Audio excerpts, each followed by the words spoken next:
प्रिय विद्यार्थियों, सुप्रभात। आज हम कक्षा 10 के पद्य भाग में जो 8 का पाठ है सुभद्रा कुमारी चौहान द्वारा रचित उसका अध्ययन करेंगे। पहले हम सुभद्रा कुमारी चौहान के परिचय के बारे में जानकारी प्राप्त कर लेते हैं, क्योंकि कवि परिचय है, कवियत्री परिचय है, वह भी आता है, इसलिए इसका भी ध्यान करना जरूरी है। सुभद्रा कुमारी चौहान का जन्म नाग पंचमी के दिन 16 अगस्त 1904 इलाहाबाद में के पास निहालपुर गांव में हुआ था। 16 अगस्त 1904 को इलाहाबाद के पास निहालपुर गांव में। इनका विद्यार्थी जीवन प्रयाग में ही बीता। क्रास्थवेट गर्ल्स कॉलेज में अपनी शिक्षा प्राप्त। 1913 में 9 वर्ष की आयु में सुभद्रा की पहली कविता प्रयाग से ही निकली थी।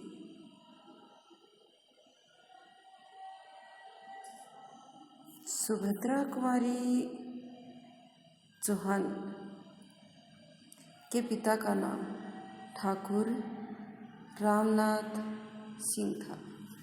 सुभद्रा कुमारी की काव्य प्रतिभा बचपन से ही पता चल गई थी। जब वो 9 वर्ष की थी, 1913 में सुभद्रा जी की पहली कविता प्रयाग से जो पत्रिका निकलती थी, जिसका नाम था मर्यादा, में प्रकाशित हुई। यह कविता सुभद्रा कुमारी कुंवरी के नाम से छपी। यह कविता नीम के पेड़ पर लिखी गई थी। सुभद्रा चंचल और कुशाग्र बुद्धि थी। पढ़ाई में प्रथम आने पर इनको इनाम मिलता था। अत्यंत शीघ्र कविता लिख डालती थी, मानो उनको कोई प्रयास ही न करना पड़ता। स्कूल के काम की कविताएं तो वह साधारणतः घर से आते जाते तांगे में ही लिख लेती थी। इसी कविता की रचना के कारण से स्कूल में उनकी बहुत प्रसिद्धि हुई।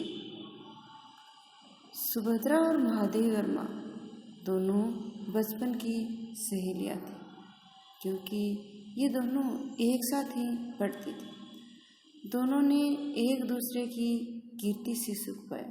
कीर्ति एक दूसरे का नाम होता, प्रशंसा होती तो खुशी मिलती। सुभद्रा की पढ़ाई 9वीं कक्षा के बाद छूट गई। शिक्षा समाप्त करने के बाद नवलपुर के प्रसिद्ध ठाकुर लक्ष्मण सिंह से इनका विवाह हो गया। बाल्यकाल से ही साहित्य में रुचि थी। प्रथम काव्य रचना आपने 15 वर्ष की आयु में लिखी। सुभद्रा कुमारी का स्वभाव बचपन से ही दबंग, बहादुर व विद्रोही था। वह बचपन से ही अशिक्षा, अंधविश्वास, जाति आदि रूढ़ियों के विरुद्ध लड़ी। 1919 ईस्वी में उनका विवाह ठाकुर लक्ष्मण सिंह से हुआ, क्योंकि 4 में जन्म हुआ था और 19 में इनका विवाह हो गया। तो जब ये 15 वर्ष की थी तभी इनका विवाह भी हो गया है। विवाह के पश्चात वे जबलपुर में रहने लगे। सुभद्रा कुमारी चौहान अपने नाटककार पति लक्ष्मण सिंह के साथ शादी के 1.5 वर्ष होते ही सत्याग्रह में शामिल हो गए। उन्होंने जेलों से ही जीवन के अनेक महत्वपूर्ण वर्ष गुजारे। गृहस्थी और नन्हे नन्हे बच्चों का जीवन संवारते हुए उन्होंने समाज और राजनीति की सेवा की। देश के लिए कर्तव्य और समाज की जिम्मेदारी संभालते हुए उन्होंने व्यक्तिगत स्वार्थ की बलि चढ़ा दी। 1920-21 में सुभद्रा और लक्ष्मण सिंह अखिल भारतीय कांग्रेस कमेटी के सदस्य थे। कब? 1920-21 में सुभद्रा जी भी और उनके पति लक्ष्मण सिंह जी दोनों ही भारतीय कांग्रेस कमेटी के सदस्य रहे। उन्होंने नागपुर कांग्रेस में भाग लिया और घर घर में कांग्रेस का संदेश पहुंचाया। त्याग और सादगी में सुभद्रा जी सफ़ेद साड़ी की और बिना किनारे की धोती पहनती थी। गहनों और कपड़ों का बहुत शौक होते हुए वह चूड़ी और बिंदी का ही प्रयोग नहीं करती थी। रुचि जरूर थी, लेकिन चूड़ी और बिंदी का प्रयोग भी उन्होंने नहीं किया। उनको सदा वेशभूषा में, कौन सी वेशभूषा में? साधारण वेशभूषा में देखकर बापू ने उनसे पूछा था, बहन तुम्हारा ब्याह हो गया? सुभद्रा जी ने कहा हाँ, और फिर उत्साह से बताया कि मेरे पति भी मेरे साथ आए। इसको सुनकर बा और बापू जहाँ आश्वस्त हुए वहाँ कुछ नाराज भी हुए। गांधी जी और कस्तूरबा तसल्ली हुई कि शादीशुदा है और साथ में पति आए हैं, लेकिन थोड़े नाराज हैं। बापू ने सुभद्रा को डांटा, तुम्हारे माथे पर सिंदूर क्यों नहीं है? तुमने चूड़ियाँ क्यों नहीं पहनी? जाओ कल किनारे वाली साड़ी पहन कर आना। सुभद्रा जी के सहज स्नेही मन और निश्चल स्वभाव का जादू सभी पर चलता था। उनका जीवन प्रेम से युक्त था और निरंतर निर्मल प्यार बांटकर भी खाली नहीं होता था। 1922 का जबलपुर का झंडा सत्याग्रह देश का पहला सत्याग्रह था। सुभद्रा जी की पहली महिला सत्याग्रही थी।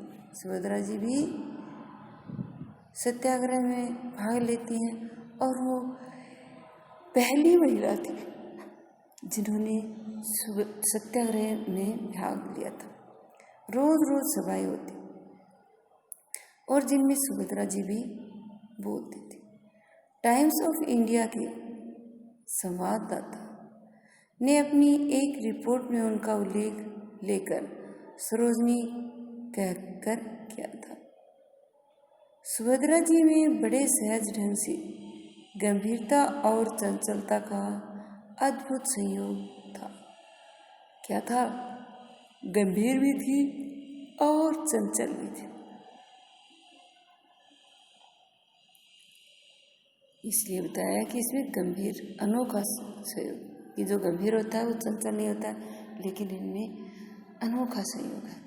वे जिस सहजता से, आसानी से देश की पहली स्त्री सत्याग्रही बनकर जेल जा सकती थी, उसी तरह अपने घर में, बाल बच्चों में और गृहस्थी के छोटे मोटे कामों में भी रमी रह सकती थी। लक्ष्मण सिंह चौहान जैसे जीवन साथी और माखनलाल चतुर्वेदी जैसा पथ प्रदर्शक पाकर वह स्वतंत्रता के राष्ट्रीय आंदोलन में बराबर सक्रिय भाग लेती रही। कई बार जेल भी गई। काफ़ी दिनों तक मध्य प्रांत असेंबली की कांग्रेस की सदस्य भी रही। साहित्य एवं राजनीति जीवन इन्होंने समान रूप से यापन किया। अंत तक देश की एक जागरूक नारी के रूप में अपना कर्तव्य निभाती। गांधी जी की असहयोग की पुकार को पूरा देश सुन रहा था। सुभद्रा ने स्कूल से बाहर आकर पूरे मन प्राण से असहयोग आंदोलन में अपने 2 रूपों को झांक दिया। किस किस प्रकार से? सेविका के रूप में, पहला तो है सेवा करने वाली, दूसरा है देशभक्त कवि के रूप में। जलियांवाला बाग 1917 के नरसंस हत्याकांड से 1919 के नरसंस हत्याकांड से उनके मन पर गहरा आघात लगा। उन्होंने 3 आग्नेय कविताएं लिखी। आग्नेय जोश पैदा करने वाली, अग्नि पैदा करने वाली। जलियांवाले बाग में बसंत में उन्होंने लिखा, क्या लिखा है? परिमलहीन पराग दाग सा बना पड़ा है, हाँ यह प्यारा बाग खून से सना पड़ा है। आओ प्रिय ऋतुराज किंतु धीरे से आना, यह है शोक स्थान यहाँ मत शोर मचाना। कोमल बालक मरे यहाँ गोली खा खा कर, कलियां उनके लिए गिराना थोड़ी लाकर। बसंत ऋतु को भी संबोधित करते हुए कह रही है, हे ऋतु की राजा तुम आना, और जब तुम्हारे साथ कोई शोर हो, कोई आवाज़ हो तो उसे इस स्थान तक न पहुंचने देना, क्योंकि यहाँ पर निर्मम हत्याकांड हुआ है। यहाँ पर बालक हैं, उन्हें भी गोली लगी है। यहाँ पर कोमल बालक है वो खत्म हुए हैं, इसलिए कुछ कलियां जरूर यहाँ बिखेर जाना, लेकिन आवाज़ न होने पाए। सन 1920 में जब चारों ओर गांधी जी के नेतृत्व की धूम थी तो उनके आह्वान पर दोनों पति पत्नी स्वतंत्रता आंदोलन में सक्रिय भाग लेने के लिए कटिबद्ध हो गए, अर्थात दोनों काम करें, इसलिए कमर कस ली। उनकी कविताएं इसलिए आज़ादी की आग में ज्वालामयी बन गई है। इन्होंने लगभग 88 कविताओं और 46 कहानियों की रचना की है। किसी कवि की कोई कविता इतनी अधिक लोकप्रिय हो जाती है कि शेष कविताएं हैं वो गौण हो जाती हैं। बच्चन की मधुशाला और सुभद्रा जी की कविता का भी यही समय था। यदि केवल लोकप्रियता की दृष्टि से विस्तार करें तो उनकी कविता पुस्तक मुकुल 1930 में 6 संस्करण उनके जीवन काल में ही हो जाना सामान्य बात नहीं है। इनका पहला काव्य संग्रह मुकुल 1930 में प्रकाशित हुआ। इनकी चुनी हुई कविताएं त्रिधारा में प्रकाशित हुई। झांसी की रानी बहुचर्चित रचना। राष्ट्रीय आंदोलन में सक्रिय भागीदारी और जेल यात्रा के बाद भी 3 कहानी संग्रह प्रकाशित हुए। बिखरे मोती 1932 में, उन्मादिनी 1934 में, सीधे सादे चित्र 1947 में। इन कथा संग्रहों में कुल 38 कहानियाँ सुभद्रा जी की समकालीन स्त्री कथाकारों की संख्या अधिक नहीं थी।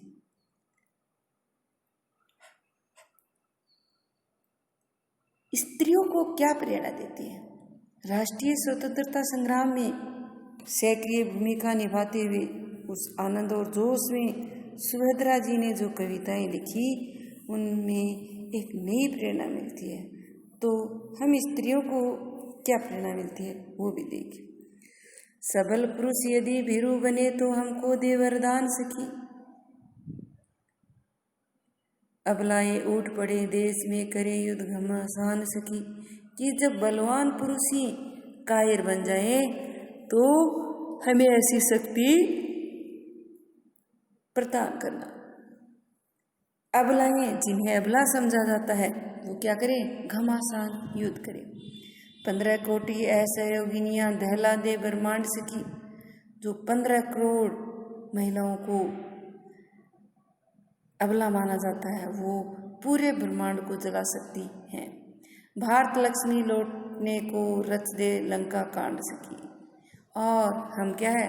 लंका कांड जैसी कोई रचना कर दे किसे? भारत को प्राप्त करने के लिए। ऐसे योग आंदोलन के लिए यह आह्वान इस शैली में तब हुआ जब स्त्री सशक्तिकरण का ऐसा अधिक प्रभाव नहीं था। 1922 का जबलपुर का झंडा सत्याग्रह देश का पहला सत्याग्रह था और सुभद्रा जी की पहली महिला सत्याग्रही थी सुभद्रा जी। रोज रोज सभाएं होती थी और जिनमें सुभद्रा जी भी बोलती थी। टाइम्स ऑफ इंडिया के संवाददाता ने अपनी एक रिपोर्ट में उनका उल्लेख लोकल सरोजनी कहकर किया है। वीरों का कैसा हो वसंत इनकी प्रसिद्ध रचना है, जिसकी शब्द रचना, लय और भाव गंभीरता अनोखी थी। स्वदेश के प्रति विजयादशमी, विदाई, सेनानी का स्वागत, झांसी की रानी की समाधि, जलियांवाले बाग में बसंत आदि भी अन्य महत्वपूर्ण कविताएं हैं। राष्ट्र के प्रति उनका गहरा सरोकार है। उनकी सजग अभिव्यक्ति मातृ मंदिर में नामक कविता में भी हुई है और उन्होंने राष्ट्रभाषा के उत्कर्ष के लिए चिंता की। ये भी ध्यान दें, उस हिंदू जन की गर्विनी हिंदी प्यारी, हिंदी का प्यारे भारतवर्ष कर्षण की उस प्यारी कालिंदी का है, उसका ही समारोह है, उसका ही उत्सव प्यारा। मैं आश्चर्य भरी आंखों से देख रही हूँ ये सारा, जिस प्रकार कंगाल बालिका अपनी माँ धन हिता को टुकड़ों की मोहताज आज तक दुनिया की उस दीना को। इस प्रकार से उन्होंने हिंदी भाषा के प्रति भी प्रेम व्यक्त किया। काव्य के प्रति भी उन्हें बहुत लगाव था और उनका भक्ति भाव कभी प्रबल है। पूर्ण मन से उन्होंने प्रभु की सर्वव्यापकता, सर्वस्व समर्पणता का वर्णन किया है। बचपन में उन्होंने अनेक कविताओं का भी वर्णन कर दिया है। साथ ही उन्होंने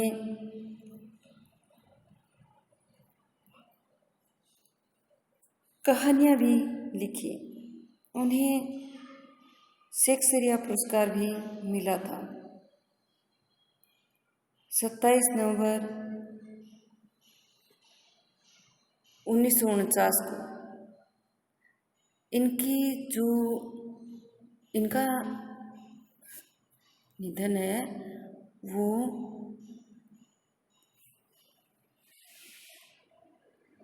हो जाने की वजह से, जब ये 44 वर्ष की थी। 15 फरवरी 1948 को 4 में जन्म हुआ और 48 में इनका निधन हो गया। तो भारतीय तटरक्षक सेना ने इनके नाम पर अपने जहाज का नाम भी दिया था। भारतीय डाकतार विभाग ने 6 अगस्त 1976 को इनके सम्मान में 25 पैसे का एक टिकट भी जारी किया था। जबलपुर के निवासियों ने चंदा इकट्ठा करके नगर पालिका के प्रांगण में इनकी आदमकद प्रतिमा भी लगवाई, जिसका अनावरण 27 नवंबर 1949 को इनकी बचपन की सहेली महादेव वर्मा ने किया। इस समय अनावरण में भदंत आनंद कोश, लयान बच्चन जी, डॉक्टर रामकुमार वर्मा, इला चंद्र जोशी भी उपस्थित थे। महादेव ने इस अवसर पर कहा था, क्या है, नदियों का कोई स्मारक नहीं होता, दीपक लोग की सोने से मढ़ दीजिए, पर इससे क्या होगा। इस प्रकार से उन्होंने कहा। आज का हमारा यह कवियत्री परिचय पूर्ण हुआ। सभी को होमवर्क करना।